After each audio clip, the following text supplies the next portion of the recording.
Bienvenidos, jornada nublada y fría en la ciudad de Pergamino. Y para hoy, como estamos viendo en los mercados, esta situación que está viendo Estados Unidos en relación a los precios que están teniendo tanto soja y maíz, cuestiones climáticas ligadas, seguramente impactarán en los valores en los mercados en los próximos días. Y nuestro país estará expectante de lo que puede ocurrir. Damos inicio y estas son las notas que tenemos para hoy en Agrodifusión Noticias. El doctor Carlos Luisoni nos habla sobre derecho ambiental y residuos peligrosos. Para saber acerca de la digitalización en la agricultura, conversamos con el ingeniero Matías Díaz Corradi. En el Congreso de Asagir, Gustavo Idígoras nos habla sobre el comercio mundial de girasol. El Instituto de Derecho Agrario y Ambiental de la ciudad de Pergamino organizó una excelente jornada en el Colegio de Abogados. Allí pudimos conversar con el doctor Carlos Luisoni para hablar sobre residuos peligrosos. Carlos, buenas tardes. Bueno, un gusto tenerte aquí en Pergamino. De alguna manera con los festejos de estos 5 años que está organizando el instituto. Y de alguna manera la charla tuya hace unos minutos tuvo que ver con si tiene o no realmente importancia y relevancia el derecho penal ambiental y que sirve o no para proteger. Y de alguna manera lo que quiero que nos cuentes a nosotros y un poco a la audiencia. Sí, en realidad eso tiene que ver con una posición política de cada cual. Política me refiero a al sentido técnico de la política, la forma que tiene uno de hacer las cosas o de alcanzar ciertos objetivos. Opinión mía personal, yo creo que desde el punto de vista ambiental el ordenamiento jurídico tiene toda una serie de herramientas mucho más eficaces para lograr un cuidado o una tutela del ambiente antes que el derecho penal. Hay muchos que consideran que el derecho penal, por la gravedad de la sanción, puede constituir una herramienta disuasiva de una conducta negativa, ¿no? Ante una pena grave nosotros nos asustamos y no cometemos la conducta. Puede ser. Yo la verdad que trabajo a diario en materia penal y no veo que ese sea el efecto que produce la amenaza de una pena.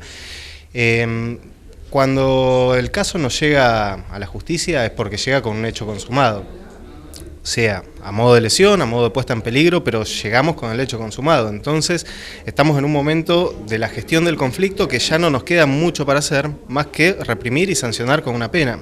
Lo ideal hubiese sido no llegar a esa situación y el derecho tiene herramientas. El derecho ambiental tiene herramientas preventivas.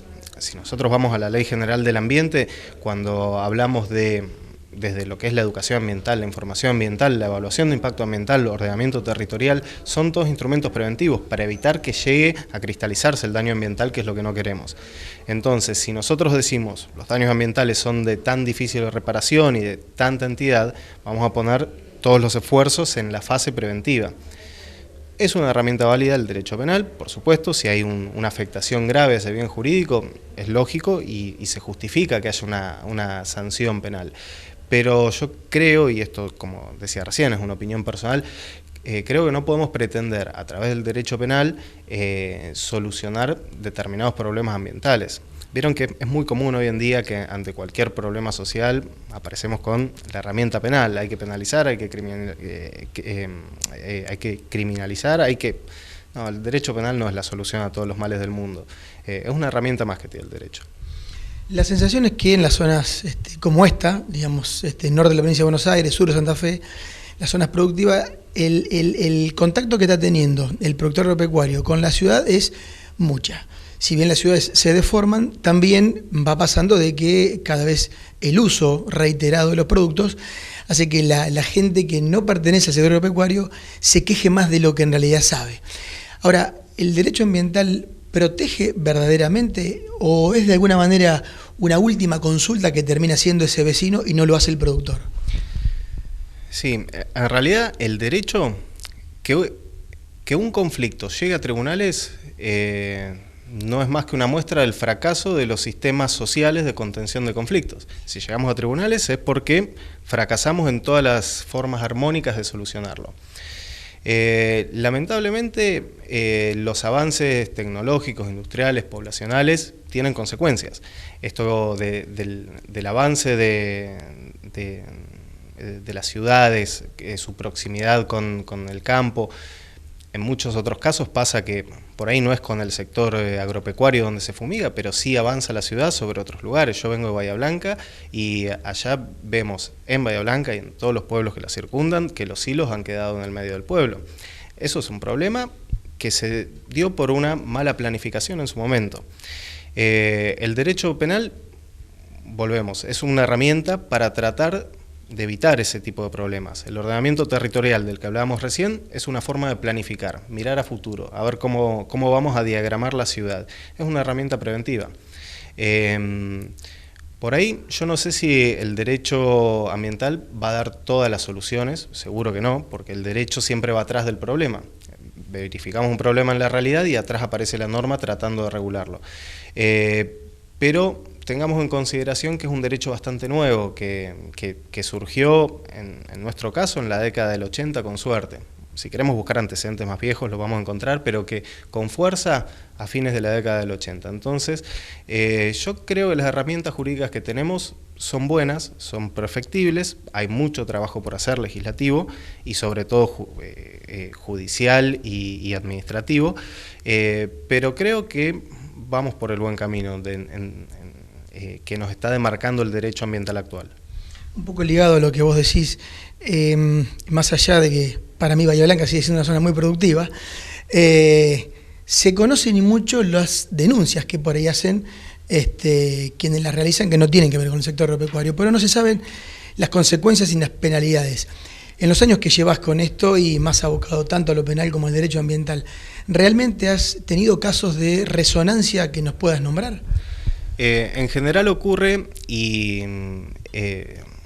que en materia penal ambiental y cuando hablamos de residuos peligrosos, muchas veces la justicia que interviene es la justicia federal.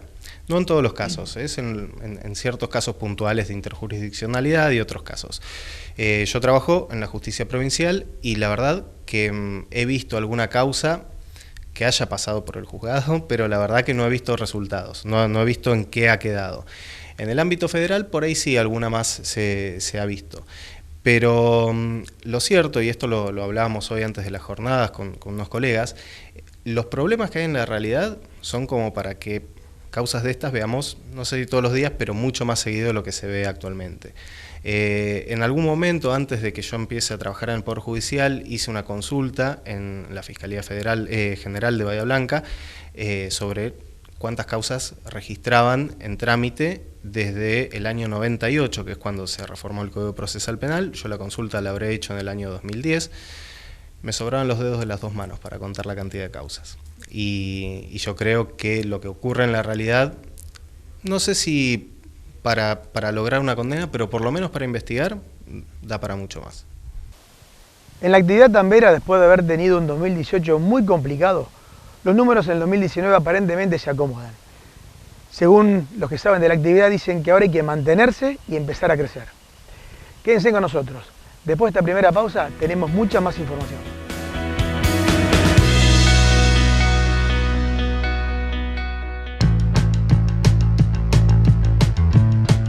Ahora Pergamino es partido de Pergamino. Porque cada uno de nuestros pueblos crece junto a la ciudad. Cloacas, Agua potable, gas, Pavimentos, sueño de la vivienda propia, fondo educativo para nuestras escuelas, ayuda a nuestros clubes, rutas, centros de salud, internet, domos, nuevas luminarias LED plazas y mucho más. y mucho más. Y muchos más. y mucho más.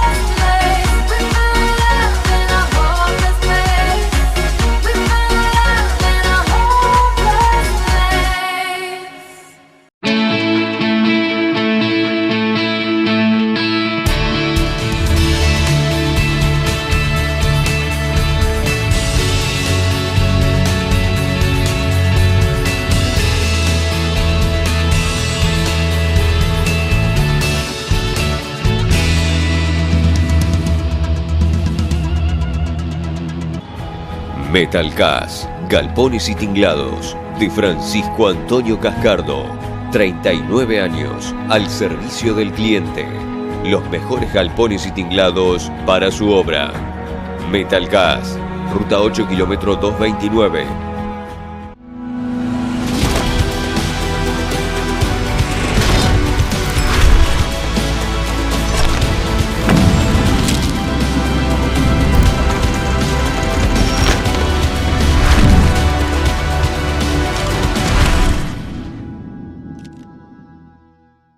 Tenés que dejarlo todo. Todo. Hasta lo último. Hasta que no te quede nada. ¿Y todo por qué? Por un choque. Por un choque. ¿Vos me entendés, Juan Martín? Ahora tengo que pagar una fortuna. Me quiero matar. Bueno, yo te dije que llames a mi productor. Ah, te digo que voy de parte tuya. Pásame tu WhatsApp. Así de paso yo te digo cómo salió todo. Dale, chao. Es un crack este tipo, Pim, pum, pam. ¡Ja! Se la devuelve toda,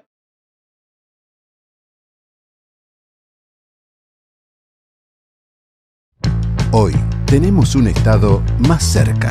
Logramos que el IPS esté en Pergamino. Hoy, una jubilación se tramita en 90 días. Pusimos en marcha el sistema único para que las prestaciones de salud y sociales sean más eficientes, modernas y centralizadas.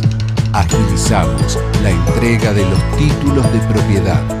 Digitalizamos los expedientes de la administración. Las tramitaciones son rápidas y transparentes, y el ahorro en papel es nuestro objetivo sustentable. Lo estamos haciendo.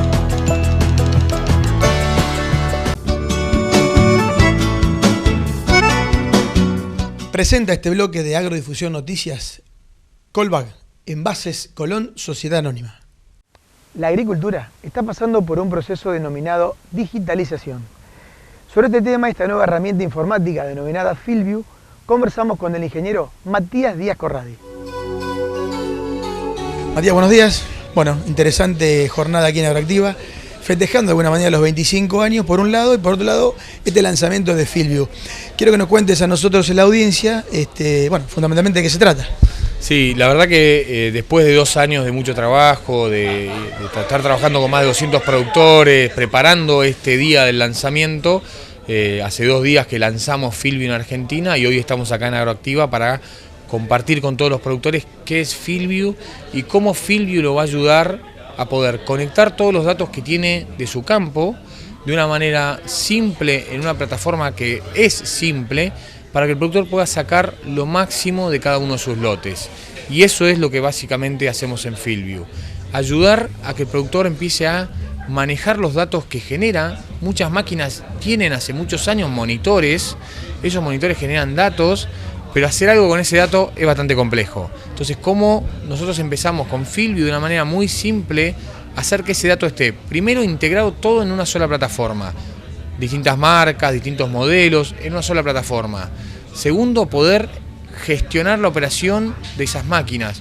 Nosotros conectando un dispositivo que es el FieldView Drive, que captura los datos de las máquinas, permite primero poder monitorear la operación de la máquina en tiempo real. Entonces, si yo sé cómo está sembrando una máquina, cómo está cosechando, cómo está pulverizando, puedo corregir si hay un error. Entonces, poder empezar a, con datos, tomar mejores decisiones.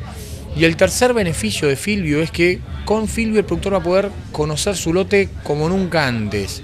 La verdad que, y esto parte de esta experiencia con los 200 productores nos fueron contando, que muchos creían que sus lotes eran de una determinada manera, porque uno a veces los recorre, ya muchos años que los camina, pero con FieldView empieza a ver cosas que antes no se daba cuenta, porque no tenía los datos disponibles, y acá con una tablet, con un teléfono, puede ir a recorrer el lote con datos.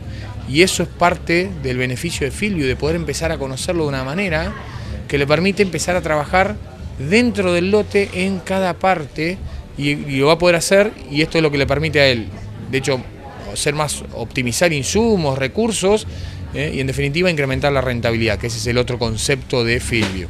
¿Cómo se trabaja en la parte previa al lanzamiento de FieldView?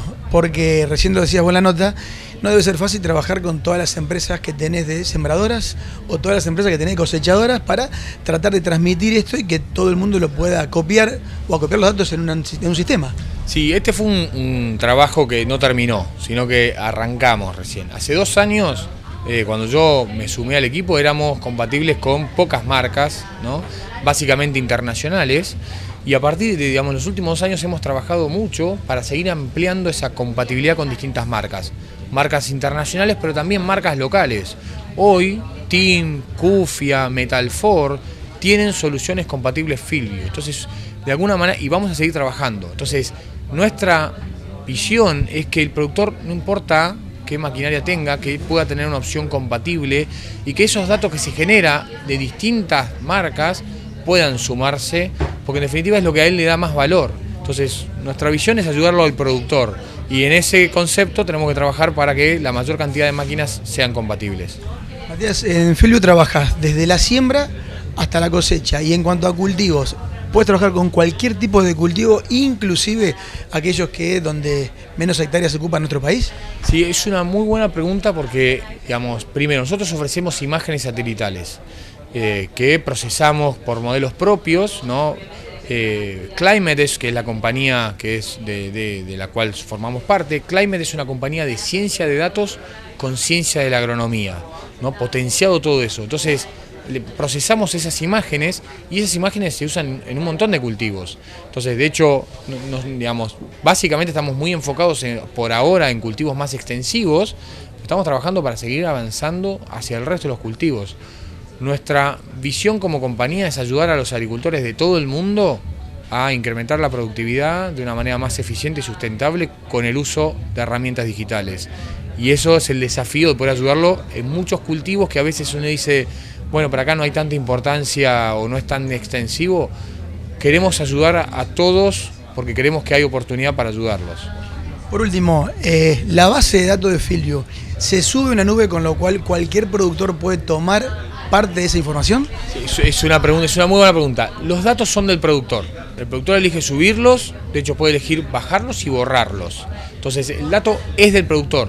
También el productor puede elegir compartirlos con su agrónomo, con su asesor, él elige con quién compartirlos y después también puede elegir dejar de compartirlos. Entonces el dato es del productor. Climate puede usar esos datos solamente de manera agregada, o sea, anónima, y con un fin específico que es desarrollar productos para el productor. Y lo voy a poner de una manera muy simple. Si nosotros desarrollamos un recomendador de densidad de siembra, nosotros generamos un montón de herramientas o datos que genera la compañía, que podemos tomar un montón de datos, podemos tomar todos los datos que genera Bayer, más todos los datos que generamos nosotros, más los datos de los usuarios de manera anónima para mejorar ese modelo.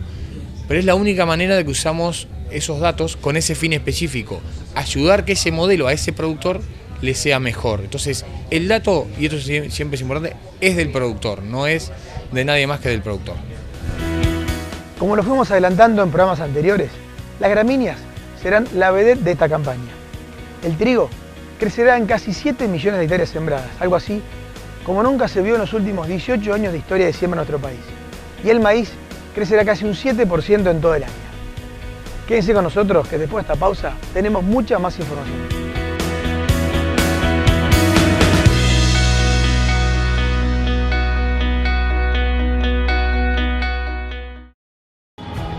Metalcas, galpones y tinglados, de Francisco Antonio Cascardo.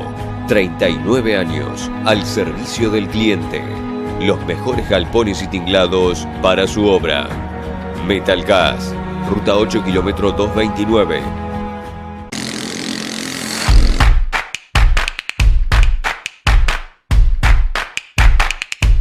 Hace 24 años que vivimos acá en el barrio. Bueno, esto era todo de tierra, con los zanjones, los autos se encajaban. Es que cuando se llovía no se podía salir ni a trabajar, ni los chicos de la escuela tampoco. Acá había solamente yuyos y mure, como que dice, ¿no? Suciedad. Hace 5 años que yo vivo acá en el barrio, que esto era todo un descampado. Los remises no querían entrar en los pajones porque estaba oscuro. Y ahora con el pavimento es todo diferente, no tenés excusa para no ir ahora. Y bueno, cuando empezaron a preparar, verdaderamente los emocionamos. no se sienta acá afuera y ve la cantidad de gente, pero es impresionante la cantidad de gente que viene. No los podía dejar salir prácticamente. Ahora no, porque cada una hora, ya te digo, está la policía también recorriendo el barrio. Y tienen luces hasta allá, hasta el fondo de Tupac Amaru. Un progreso impresionante. Y bueno, es otra cosa el barrio.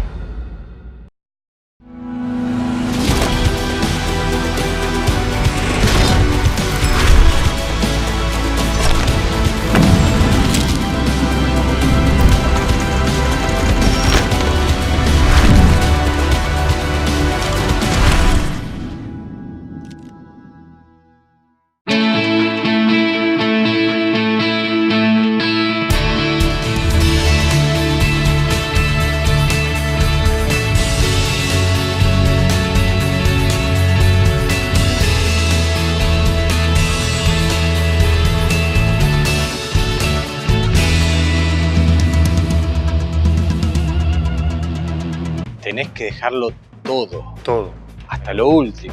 Hasta que no te quede nada. ¿Y todo por qué? Por un choque. Por un choque. ¿Vos me entendés, Juan Martín? Ahora tengo que pagar una fortuna. Me quiero matar. Bueno, yo te dije que llames a mi productor. Ah, te digo que voy de parte tuya. Pásame tu WhatsApp.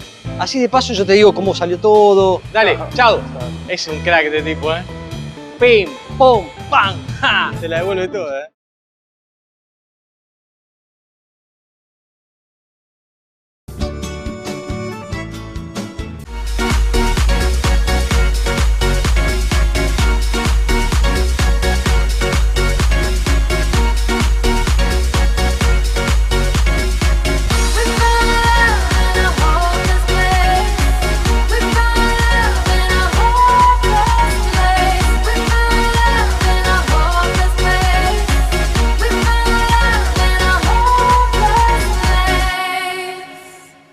Días pasados se organizó el Congreso de Girasol. La idea, como siempre, es promocionar este cultivo. Allí pudimos conversar con Gustavo Idígoras para saber acerca de los mercados actuales y las posibilidades que tiene nuestro país. Gustavo, buenos días. Bueno, queríamos consultarte en primer lugar cuál es la situación del girasol en nuestro país y cuáles son los mercados compradores.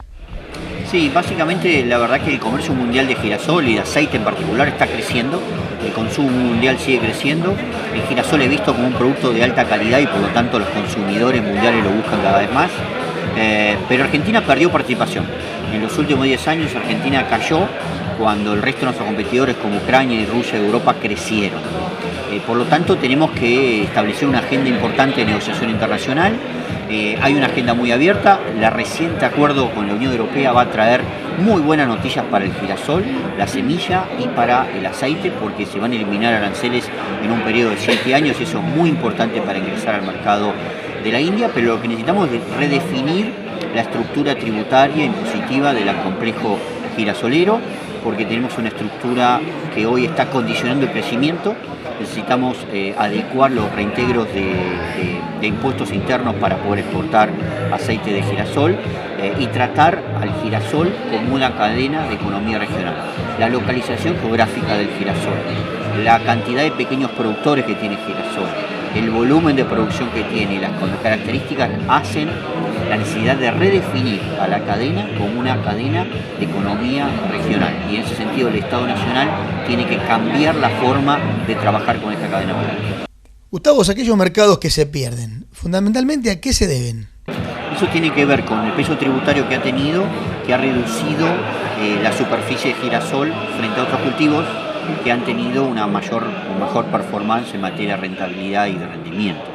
La tecnología también tiene que ver con el tema de tener un marco regulatorio nacional, una ley de semilla que consagre el uso propio oneroso, que permita nuevas tecnologías en girasol.